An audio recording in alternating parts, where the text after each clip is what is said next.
North Korea has fired a missile over Japan's Hokkaido region, sending residents running for cover. The missile, which landed in the waters off Japan's eastern coast, is thought to be the first nuclear weapon-capable ballistic missile the North has ever sent over the country. North Korea watchers say this could be its most provocative act yet. Why is this such a big deal? Many experts are pointing out that whenever North Korea has sent rockets over Japan in the past, it has claimed they were carrying satellites. But this a much more overt threat. The missile, believed to be Hwasong-12, is designed to carry a large nuclear payload to intermediate ranges, experts believe.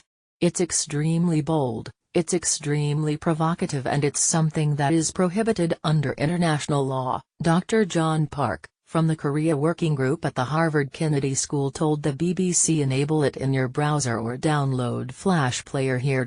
Sorry, you need Flash to play this. A UN Security Council resolution bans North Korea from all nuclear and missile weapons development."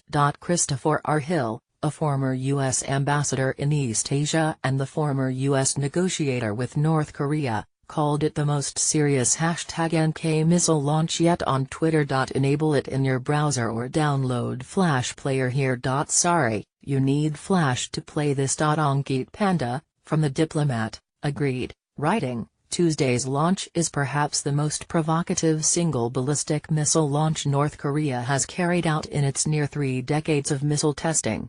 Was this a new type of missile? No. This seems to have been a similar model to the medium-range and intercontinental missiles North Korea has tested in recent weeks. Where it was fired from could also be significant, experts say. The Sunan launch site, near Pyongyang, was used for the first time and could mean that North Korea has expanded the number of sites it can use, or that it may have wanted to evade detection. Overall, several experts say the nuclear and weapons program is now advancing at a pace that is alarming. North Korea now is conducting missile tests at the scale of intermediate range or intercontinental ballistic missile range every 4 to 6 weeks, says Mr. Park.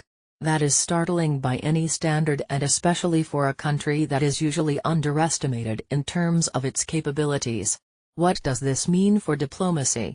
Tuesday's launch signals a very clear message from North Korea, analysts say.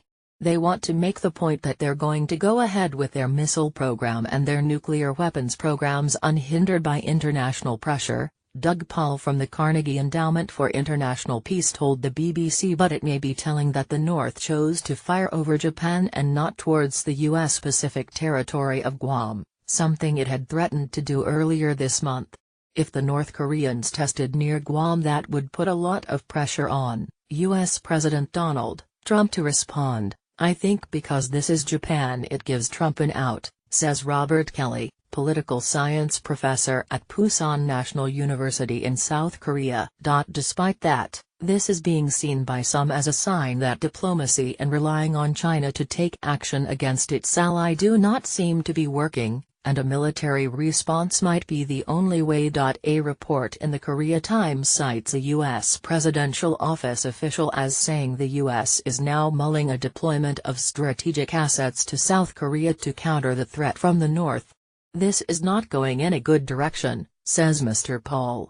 "It's not calamitous tonight because they did not choose to launch missiles against Guam or any other U.S. territory so far, but it's going in a bad direction."